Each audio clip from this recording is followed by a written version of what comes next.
وإذا مرضت فهو يشفين.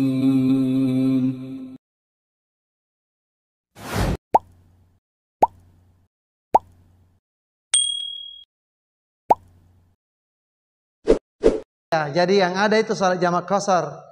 Salah, misalnya toh kita tidak salat duhur nih, tidak salat duhur di perjalanan, disengaja dilewatkan waktu duhur. Nanti asar sudah masih masuk waktu asar, kita salat duhur di waktu asar, diringkas salatnya hanya 2 rakaat, baru salat asar lagi 2 rakaat. Jadi di qasar. Kalau qada artinya dia tidak salat duhur hari ini dan asar, nanti besok. Enggak bisa. Enggak bisa, iya, enggak bisa. Enggak, ini berdosa karena meninggalkan salat duhur atau asar dan ya. Dia tetap salat dalam kondisi apapun. Misalnya mau maghrib ini. Mau maghrib ini belum mandi, masih kotor, keringatan, tidak ada air, tayamum di situ, salat di situ. Di qada, enggak ada alasan walaupun sedikit lagi waktunya. Nanti malam untuk maghrib dan isyanya bisa dilarikan ke maghrib. Namanya salat jamak qasar takdim. Oh, dilewatkan waktu maghrib. Tengah malam sudah jam 11. Baru kita bisa salat maghrib kan? Ya, sambil salat isya juga. Dahulukan maghrib dulu 3 rakaat. Karena maghrib tidak bisa diringkas. Tetap harus 3. Kemudian setelah itu ambil lagi salat isya 2 rakaat. Namanya salat jamak qasar takhir, diakhirkan. Ya makanya ini salat jamak qasar itu ada 2. Ada namanya salat jamak qasar takdim, asarnya dilarikan ke duhur, setelah salat duhur baru asar. Kemudian kadang juga salat jamak qasar takhir, duhurnya dilarikan ke asar, tetap duhur dulu baru salat asar. Kadang takdim, kadang takhir. Tapi kalau tidak salat hari ini, nanti besok itu tidak ada. Dan besok tidak ada kewajiban mengqadha. Iya. Enggak. Tetap dia salat jamak qasar. Iya. Kecuali orang tertidur. Misalnya dia tertidur nih di rumah ini, sudah lewat waktu duhur, lewat waktu asar, maghrib, isya baru dia bangun. Ini maka yang tertinggal itu dia qadha. Dia qadha yang tertinggal. Iya, karena ketiduran atau pingsan, maka dia boleh qadha. Kalau dia tahu berapa waktu salat ini yang saya tinggalkan karena pingsan atau karena tertidur, tidak sadar, maka itu dia qadha. Tapi yang salat yang dia qadha hanya misalnya 3 hari 3 malam dia pingsan, tidak semuanya. Cukup misalnya duhurnya, asarnya, maghribnya, isyanya. Sudah itu tidak semua hari. Karena kalau misalnya kita mau mengqadha salat, misalnya usia 30 tahun baru salat, padahal wajib salat itu mulai 15 tahun atau 12 tahun. Diqadha semua itu. Iya, habis umur kita untuk mengqadha salat. Ya, jadi intinya ayahanda, hanya salat jamak qasar kalau dalam keadaan sadar. Kecuali tidak sadar, dia tinggalkan salat karena tertidur, maka yang diqadha hanya yang tertinggal, yang terlewatkan itu saja. Iya, kalau sadar tidak ada diqadha, tapi jamak qasar takdim atau takhir. Okay.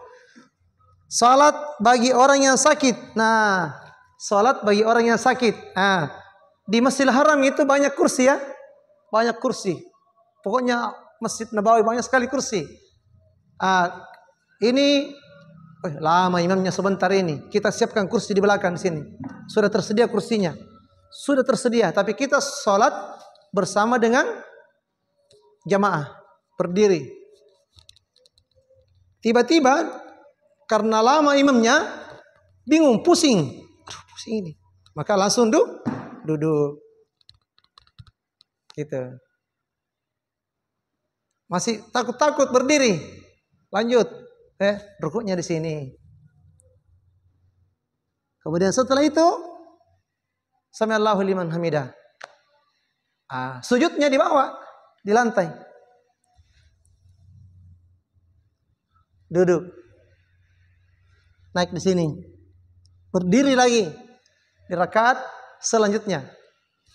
Lama lagi pengumpulan mana? Orang tua, orang sakit ini.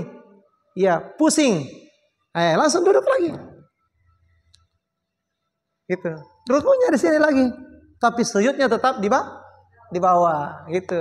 Itu cara prakteknya salat bagi orang yang sudah tua, yang lansia, yang sakit-sakitan di masjid. Memang disiapkan kursi banyak, gratis. Pakai kursinya. Iya.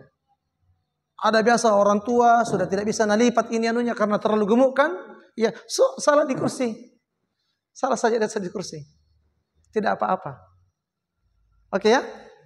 Sekarang yang paling terakhir sekali, salat janazah. Nah, Masya Allah. Salat janazah itu Bapak Ibu sekalian, di atas itu hampir setiap selesai salam ada salat jenazahnya.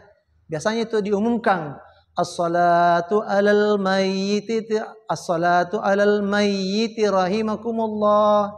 Kalau dia bilang alal mayyiti rahimakumullah, berarti salat jenazah laki-laki satu orang.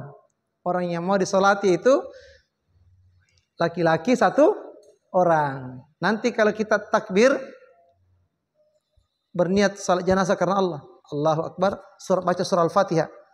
Bismillahirrahmanirrahim. Alhamdulillah sampai ghairil maghdubi alaihim waladdallin. Kemudian setelah itu takbir lagi yang kedua baca salawat. Allahumma shalli ala Muhammad wa ala ali Muhammad.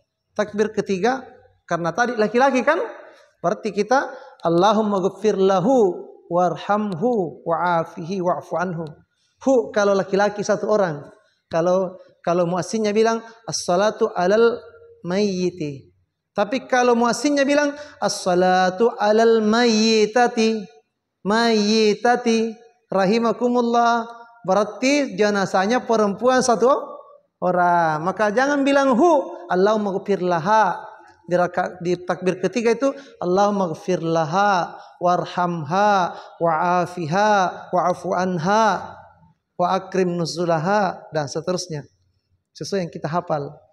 Kalau misalnya muazzinnya mengatakan begini, as-salatu alal amwati rahimakumullah, berarti jenazahnya itu banyak, laki-laki dan perempuan gabungan, campuran.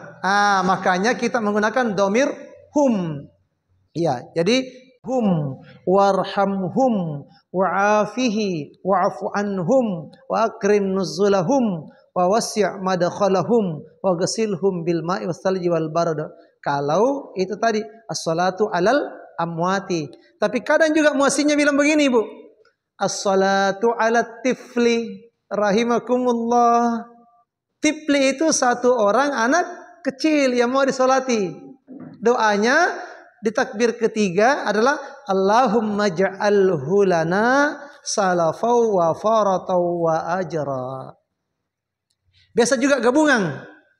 Muassinnya bilang begini, as-salatu alal amwati wat tifli rahimakumullah. Berarti salat jenazahnya banyak laki-laki dan perempuan dewasa dan ada anak kecil satu orang. Doanya Allahumma ghfir lahum warhamhum wa'afihi wa'fu anhum wa akrim nuzulahum wa wasi' madkhalahum wa ghasilhum bil ma'i wassalji wal barad. Baru ditambah Allahumma ja'alhu lana salafau wa faratau wa ajra, untuk doa anak kecil itu. Tapi kadang juga muassinnya bilang begini, as-salatu alal mayyiti wal atfali rahimakumullah. Alal mayyiti jenazahnya satu orang laki-laki. Al atfali banyak anak-anak. Kalau tifli satu anak-anak. Kalau al atfali banyak anak-anak. Berarti doanya didoakan dulu yang laki-laki yang satu orang. Allahumma ghfir lahu warhamhu wa'afihi wa'fu anhu. Terus yang anak kecil yang banyak menjadi hum. Allahumma ja'alhum lana salafau wa faratau wa ajra. Baru setelah itu takbir keempat. Salam. Assalamualaikum warahmatullahi. Langsung bubarkan tangan. Tidak ada itu salam ke kiri di atas Jadi di atas salat jenazahnya di Masjidil Haram, Masjid Nabawi tidak ada salam ke kiri, hanya ke kanan. Iya, itu berdasarkan mazhab Hambali. Rasulullah juga tidak salam ke kiri, hanya ke kanan saja kalau salat jenazah. Ya, tapi di Indonesia salam ke kiri berdasarkan mazhab Syafi'i. Boleh, tidak dilarang salam ke kiri. Hanya yang utamanya salam ke kanan. Mau salam, yang penting salam ke kanan itu wajibnya. Kalau ke kirinya itu sebahagian ulama memperbolehkan sunnah hukumnya.